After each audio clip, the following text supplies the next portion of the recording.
दोस्तों, आज की हमारी कहानी का शीर्षक है गलती है भी या नहीं। बहुत समय पहले हरिशंकर नाम का एक राजा था। उसके 3 पुत्र थे और अपने उन तीनों पुत्रों में से वे किसी एक पुत्र को राजगद्दी सौंपना चाहता था। पर किसे? राजा ने एक तरकीब निकाली और उसने तीनों पुत्रों को बुलाकर कहा, और तुम्हारे सामने कोई अपराधी खड़ा हो और तुम उसे क्या सजा दोगे? तो जो राजा का पहला पुत्र था उसने कहा कि अपराधी को मौत की सज़ा दी जाए। तो दूसरे ने कहा कि अपराधी को काल कोठरी में बंद कर दिया जाए। तभी तीसरे राजकुमार की बारी थी। तो उसने कहा, पिताजी, सबसे पहले यह देख लिया जाए कि उसने गलती की भी है या नहीं। इसके बाद उस राजकुमार ने, जो कि राजा का तीसरा बेटा था, एक कहानी सुनाई। उसने कहा, किसी राज्य में एक राजा हुआ करता था। उसके पास एक सुंदर सा तोता था। पिता बड़ा बुद्धिमान था। उसकी मीठी वाणी और बुद्धिमता की वजह से राजा उसे हमेशा बहुत खुश रहता था। एक दिन की बात है, तोते ने राजा से कहा कि मैं अपने माता पिता के पास जाना चाहता हूँ। तोता जाने के लिए राजा से विनती करने लगा। तो राजा ने कहा कि ठीक है, पर तुम्हें 5 दिन में वापस आना होगा।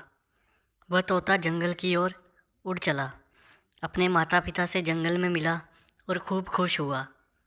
ठीक 5 दिनों के बाद जब वह वापस राजा के पास जा रहा था, तब उसे एक सुंदर सा उपहार राजा के लिए ले जाने का सोचा। वह राजा के लिए अमृत फल ले जाना चाहता था। जब अमृत फल लेने के लिए वह तोता पर्वत पर पहुंचा, तब तक रात हो चुकी थी। उसने उस अमृत फल को तोड़ा और रात वहीं पर्वत पर गुजारने का सोचा। वह सोच रहा था, तभी एक सांप आया और उस सांप ने उस फल को खाना शुरू कर दिया। सांप के जहर से वह फल भी विषाक्त हो चुका था। जब सुबह हुई तो तोता उड़कर राजा के पास पहुंच गया और कहा, राजन, मैं आपके लिए अमृत फल लेकर आया हूँ। इस फल को खाने के बाद आप हमेशा के लिए जवान और अमर हो जाएंगे। तभी राजा के मंत्री ने कहा, महाराज, पहले फल देख भी लीजिए कि फल सही भी है या नहीं। राजा ने बात मानी और फल में से एक टुकड़ा कुत्ते को खिला दिया। राजा का कुत्ता तड़प तड़प कर मर गया।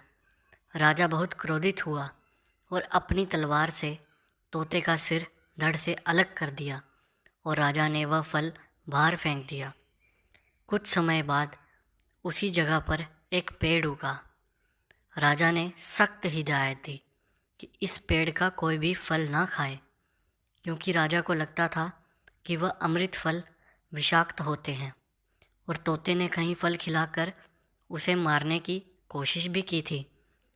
एक दिन एक बूढ़ा आदमी उसी पेड़ के नीचे विश्राम कर रहा था। उसने एक फल खाया और वह जवान हो गया, क्योंकि उस वर्ष उस वृक्ष पर उगे हुए फल विषाक्त नहीं थे। जब इस बात का राजा को पता चला तो उसे बहुत ही पछतावा हुआ और उसे अपनी करनी पर लज्जित भी हुआ।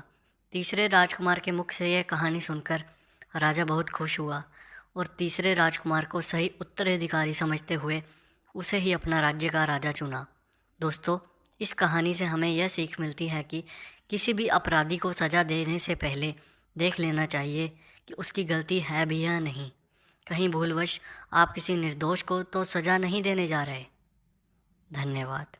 दोस्तों, आपको कहानी कैसी लगी कमेंट करके ज़रूर बताएं और चैनल को सब्सक्राइब करें।